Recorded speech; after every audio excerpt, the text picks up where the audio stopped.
Hello class, welcome to Unit 6.2a, Systems of Equations, and we're going to be working with the substitution method today. Okay, when we use the substitution method, it's going to be important that one of our equation is already solved for x or y. Worst case scenario, we might have to solve for one of those. But because really what that's going to do is set us up to be able to substitute or replace the variable with what that equation is.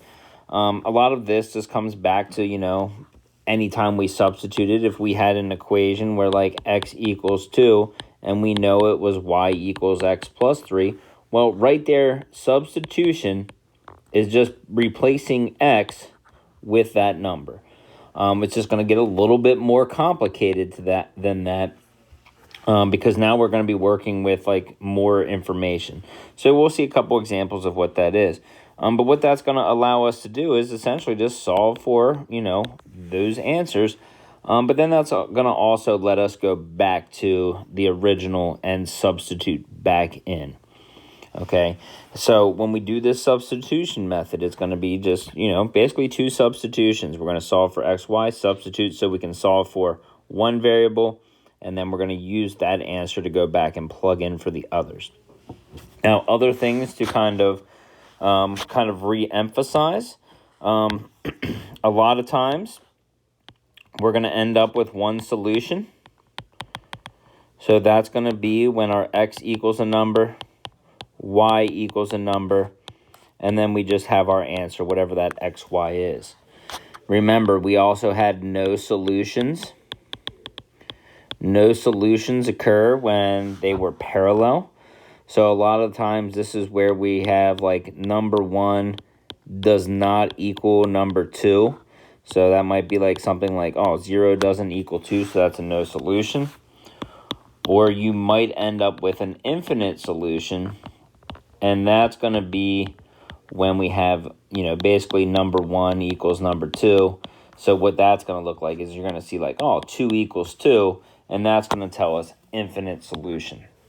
Okay, so that's going to kind of be a little general rule of thumb, whether we use substitution, elimination, or even kind of look into our graphing when we see those, parallel lines versus are those two lines the same line.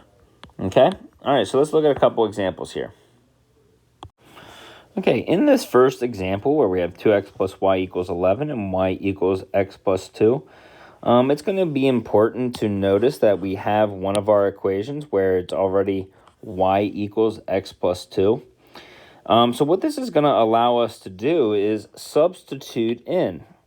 If we know y is equal to x plus 2, when we look at that first equation, we know that this y can be replaced with the x plus 2. And that's going to equal 11. Now, once we do that, now it's just a matter of solving. So if we look at 2x plus x plus 2, there's nothing to distribute. So if we combine our like terms, 3x plus 2 equals 11, which now allows us to solve. And if we just solve through using those inverse operations, so subtract 2 and we get 9, and then we divide 3, and x is going to equal 3. So there is one part of our solution. X is equal to 3. Now what we want to do here with this is we need to go back and figure out what y is. We could technically plug in y, substitute it back up here, or not y, solve for the y up here and use the x, or it looks a little bit easier if we're just plug in a 3 for x here. So I would look at this and say, well, what if y is equal to 3 plus 2? So now we're substituting that in. Y equals 5. Well, what's our answer? 3, 5. So again, we could do like we were doing in the graphing and subtract 2x and use the calculator, or we can use the substitution method to just replace the y and solve. All right, let's look at another one. Okay, in this example, we are looking at a y equals 2x plus 1 and y equals 3x minus 2. Now, in this case, both of them are solved for y, so what we're going to do is just take one of these and plug it into the other one. So essentially, we're just kind of setting them equal. So we'll replace the y in the first one with 3x minus 2. And we're going to set that equal to 2x plus 1. Now we solve. Subtract 2x from both sides. So now we have x minus 2 equals 1. Add 2 to both sides. X equals 3. So that's telling us x equals 3. And again, it doesn't matter which one we plug into, but we need to plug it into one of these. So I'm going to use the bottom one. So 3 times 3 minus 2. Well, that's going to be 9 minus 2. So y is going to equal 7. Now, both of these answers put together, that is going to be our point of intersection. Okay.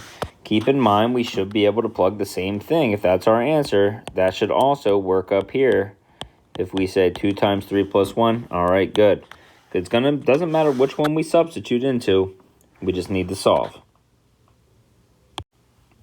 Okay, this third example, we got 2y plus 4x equals 20 and x equals negative 2y plus 5. Okay, now this one here looks like it's solved for x. No big deal. But that means we are going to substitute here in for x, negative 2y plus 5. So when we substitute in, we are replacing the x with that negative 2y plus 5. And again, each time we should now see there are only y's left. Now this one looks a little bit more complicated to solve, but just take it step by step. Distribute first.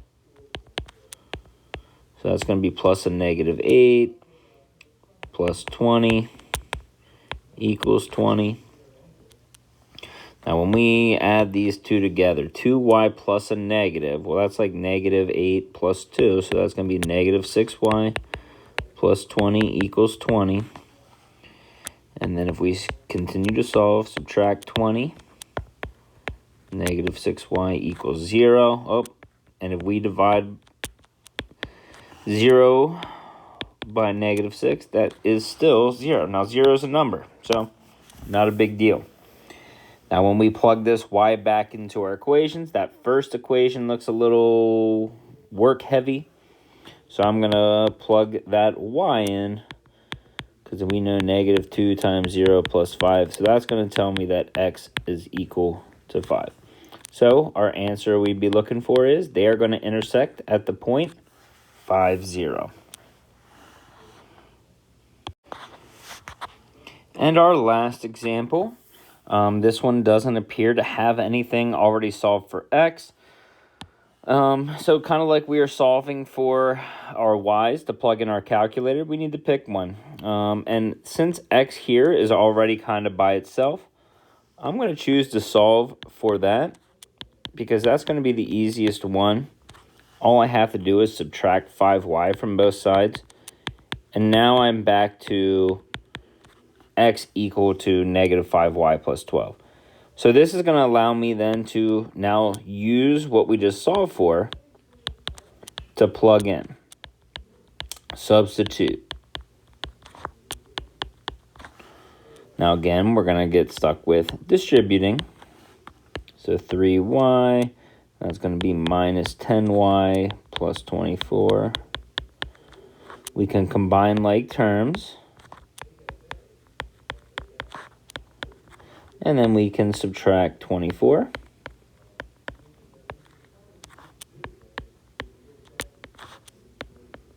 And lastly, we divide by negative 7.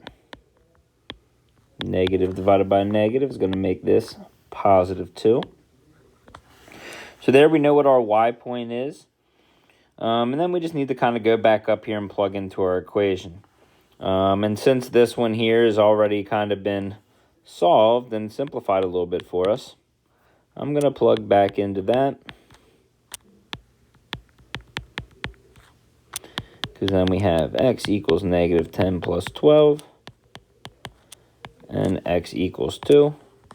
So it looks like the final answer would be these two are going to intersect at the point 2, 2.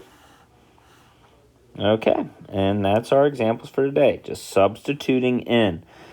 replacing something with something else we know is equal to. So try your examples. Pause here to give yourself a couple minutes to kind of practice through these before you move on and check your work. Okay, when you get to that first one, you'll see that's going to be our first case of infinite solutions right off the get-go. Once you kind of solve in there and all of a sudden our y's cancel, 4 equals 4, well, they are the same. That's going to be an infinite solution.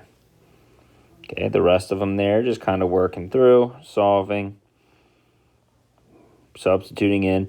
And, you know, some of your work might not all match up, but I guarantee you we should all have the same answers. And those last 2 examples, check your work. Okay, so make sure you have any questions, bring them to class tomorrow. And then also make sure we are completing any Canvas assignments. All right, good luck and have a great day.